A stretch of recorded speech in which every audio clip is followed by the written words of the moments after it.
ಯಾರ ತಾಯರೇ ಅಳ್ಳಿ ನನಗದರ ಬಗ್ಗೆ ಪ್ರಶ್ನೆ ಇಲ್ಲ. ತಾನು ನೇಣಿಗೆ ಕುತ್ತಿಗೆ ಕೊಡ್ಲಿಕ್ಕೆ ಹೋಗ್ತಾ ಇದ್ದಾನ, ಇನ್ನೊಂದು ಕ್ಷಣದಲ್ಲಿ ಭಗತ್ ಸಿಂಗ್ ಸಾಯ್ಲಿಕ್ಕೆ ಹೊಂಟಾನ. ತಾಯಿ ವಿದ್ಯಾವತಿ ದುಃಖ ಹೇಳುವಾಗ ತಾಯಿ ಕಣ್ಣೀರು ಒರೆಸಂತಾನ. ಭಗತ್ ಸಿಂಗನ ತಾಯಿ ಹೇಳೋದ, ತಾಯಿ ವಿದ್ಯಾವತಿ ಅಂತಾಳ,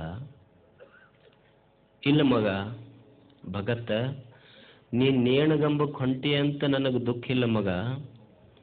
ನಾ ಯಾಕೆ ಅಳಾಕತ್ತೀನಿ ಅಂದ್ರೆ ನನ್ನ ಗರ್ಭ ಐತಲ್ಲ, ಗರ್ಭದ ಮೇಲೆ ಸಿಟ್ಟು ಬಂದು ಅಳಾಕತ್ತೀನಿ ನಾನು.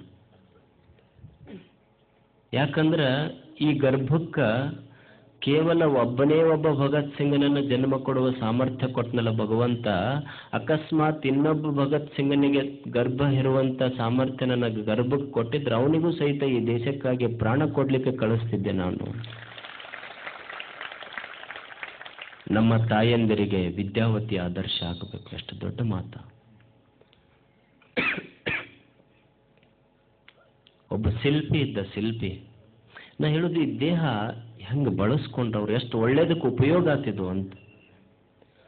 ದೇವರ ಮೂರ್ತಿಗಳನ್ನು ಮಾಡ್ತಾ ಇದ್ದ ತನ್ನ ಜೀವನದ ತುಂಬ. ಅವನ ಕೆಲಸ ಅಂದ್ರೆ ದೇವರ ಮೂರ್ತಿಗಳನ್ನು ಮಾಡೋದು. ದೇವರ ಮೂರ್ತಿ ಮಾಡ್ತಾ ಮಾಡ್ತಾ ಒಂದು ದಿವಸ ಒಂದು ಕಲ್ಲು ಕೈ ಮೇಲೆ ಬಿದ್ದು ಎರಡೂ ಕೈ ಹೋದು. ದೇವರು ಪ್ರತ್ಯಕ್ಷ ಆಗಿ ಅವನಿಗೆ ಕೇಳ್ತಾನೆ, ಅಲ್ಲಪ್ಪ ಇಷ್ಟು ದಿವಸ ನಿನ್ನ ಇಡೀ ಆಯುಷ್ಯನ ನನ್ನ ಮೂರ್ತಿಗಳನ್ನು ಮಾಡೋದ್ರಲ್ಲೇ ಕಳೆದೆ ನೀನು, ನಿನಗೇನು ವರ ಬೇಕು ಕೇಳ್ಕೊಡ್ತೀನಿ, ನೀನು ಬಾ ನಿನಗೂ ಸ್ವರ್ಗಕ್ಕೆ ಕರ್ಕೊಂಡು ಹೋಗ್ತೀನಿ ಅಂದ ದೇವರ. ಅವಾಗ ಅವ ಅಂತಾನ, ಶಿಲ್ಪಿ ಅಂತಾನ, ಭಗವಂತ ನನಗೆ ಸ್ವರ್ಗಕ್ಕೆ ಕರ್ಕೊಂಡು ಹೋಗುವಂತ ವರ ಕೊಡಬೇಡ, ನಾನು ಕಳ್ಕೊಂಡಿರುವಂಥ ಕೈ ಕೊಟ್ಟು ಬಿಡು, ನಾನು ಇಲ್ಲೇ ಸ್ವರ್ಗ ನಿರ್ಮಾಣ ಮಾಡ್ಕೊತೇನೆ, ಮ್ಯಾಲೆ ಬರೋ ಅವಶ್ಯಕತೆನೇ ಇಲ್ಲ ನನಗೆ. ಇದನ್ನ ಚೆನ್ನಾಗಿ ಉಪಯೋಗ ಮಾಡಿಕೊಂಡು ನಾ ಹೇಳು. ಇದಕ್ಕೆ ಬಹಳಷ್ಟು ಕಷ್ಟಗಳು ಬರ್ತವೆ, ನೋವುಗಳು ಬರ್ತವೆ. ಮನುಷ್ಯ ಇದರಿಂದ ಪಾರಾಗಬೇಕಾಗ್ತದೆ.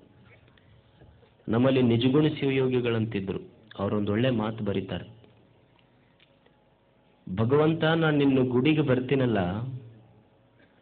ಗುಡಿಗೆ ಬಂದು ನಾನು ನಿನಗೆ ಕಷ್ಟ ಕೊಡಬೇಡ ಅಂತ ಕೇಳಿಕೊಳ್ಳುವ ಹೇಡಿ ಭಕ್ತ ಅಲ್ಲ ನಾನು. ನೋಡಿ, ದೇವರೇ ನಿನ್ನ ಗರ್ಭಗುಡಿಯ ಎದುರಿಗೆ ನಿಂತು ನನಗೆ ಕಷ್ಟ ಕೊಡಬೇಡ ಅಂತ ಕೇಳಿಕೊಳ್ಳುವ ಹೇಡಿ ಭಕ್ತ ಅಲ್ಲ ನಾನು. ನಾ ಏನು ಕೇಳ್ಕೊಂತೀನಿ ಅಂತಂದ್ರೆ, ನಿನಗೆ ಎಷ್ಟು ಸಾಮರ್ಥ್ಯ ಐತೆ ದೇವರ, ಅಷ್ಟು ಕಷ್ಟ ಕೊಡು, ನಿನ್ನಲ್ಲಿರುವ ಸಾಮರ್ಥ್ಯದಷ್ಟು ಕಷ್ಟವನ್ನು ಕೊಡು. ಆದರೆ ನಾ ಕೇಳೋದು, ನೀ ಕೊಟ್ಟ ಕಷ್ಟವನ್ನು ತಡೆದುಕೊಳ್ಳುವ ಸಾಮರ್ಥ್ಯ ಮಾತ್ರ ನನಗೆ ಕೊಡು ಅಂತ ಕೇಳಕ್ಕೆ ಬಂದಿಲ್ಲ ನಾನು.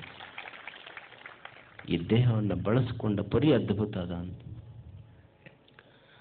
ನಾ ಕೇಳಕತ್ತಿದ್ದೆ ನಿನಗೆ ಬಂಗಾರ ಬೆಳ್ಳಿ ಕೊಡು ಅಂತ ಕೇಳಕತ್ತಿಲ್ಲ, ದುಡಿಲಿಕ್ಕೆ ಈ ಕೈಗಳಿಗೆ ಒಂದಿಷ್ಟು ರಟ್ಟೆಗೆ ಶಕ್ತಿ ಕೊಡು ಅಂತ ಕೇಳಕ್ಕೆ ಬಂದೀನಿ ನಾನು ನಿನಗೆ.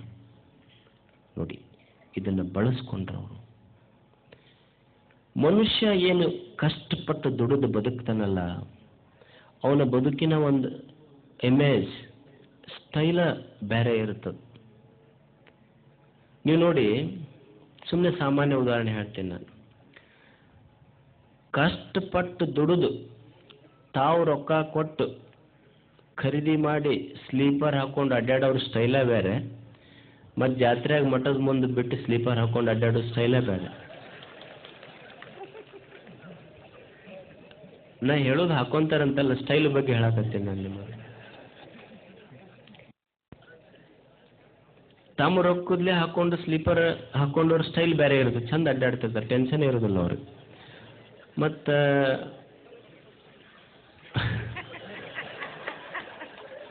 ಅವ್ರ ಸ್ಟೈಲ್ ಏನಾಗುತ್ತೆ ಅಂದ್ರೆ, ಆ ಕಡೆ ಈ ಕಡೆ ಹೊಳ್ಳಾಡ್ಬೇಕು ಅವರು.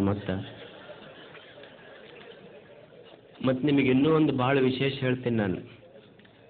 ಎಷ್ಟೋ ಮಂದಿ ಸ್ಲೀಪರ್ ಖರೀದಿ ಮಾಡೋದಿಲ್ಲ, ಯಾಕಪ್ಪ ಅಜ್ಜನ ಜಾತ್ರೆಗೆ ಹೋದ್ರಾತಲ್ಲ ಅಂತಾರೆ ಅವ್ರು. ಇಲ್ಲೇ ವರ್ಷಕ್ಕೊಮ್ಮೆ ಇಲ್ಲೇ ಅವ್ರದ್ದೇನು ಕ್ರಿಯೆ ಅದಾವ ಮುಗಿಸ್ಕೊಂಡು ತೊಗೊಂಡು ಹೋಗ್ಬಿಡ್ತಾರೆ ಅವ್ರು. ಇಷ್ಟಕ್ಕೆ ಬಿಡೋದಿಲ್ಲ. ಭಾಳ ಸಲ ನಾನು ನೋಡೀನಿ, ಇದನ್ನು ಅಬ್ಸರ್ವ್ ಮಾಡಿದ್ದು ಹೇಳ್ತೀನಿ ನಿಮಗೆ. ಯಾರೋ ಬಿಟ್ಟು ಮೇಲೆ ಗುಡಿಗೆ ಬರ್ತಾರಲ್ಲ, ಪಟಕ್ನ ತೆಗೆದಿಟ್ಕೊಂತಾರೆ, ಆ ಕಡೆ ಈ ಕಡೆ ಹೊಳ್ಳಾಡ್ಕೊಂತ ನಿಂತಿರ್ತಾರೆ. ಪಾಪ ಅದು ಮ್ಯಾಲೆ ಗುಡಿಗೆ ಹೋಗಿದ್ದು ಕೆಳಗೆ ಬಂದು ಆ ಕಡೆ ಈ ಕಡೆ ನೋಡ್ಕೊಂಡು ನಿಂತಿರ್ತೈತೆ ಅದು. ಯಾಕ್ರಿ ಸರ್ ಏನೋ ಹುಡುಕಾಡಕತ್ತಿರಲ್ಲ ಅಂತ ಅವ್ರ ಕೇಳ್ತಾರೆ. ಮತ್ತೆ ಇಲ್ಲೋ ತಮ್ಮ ಇಲ್ಲೇ ನಾನು ಸ್ಲೀಪರ್ ಬಿಟ್ಟಿದ್ದೆ ಅಂತ. ಎಲ್ಲಿ ಹೋದ್ರಿ ಸರ್?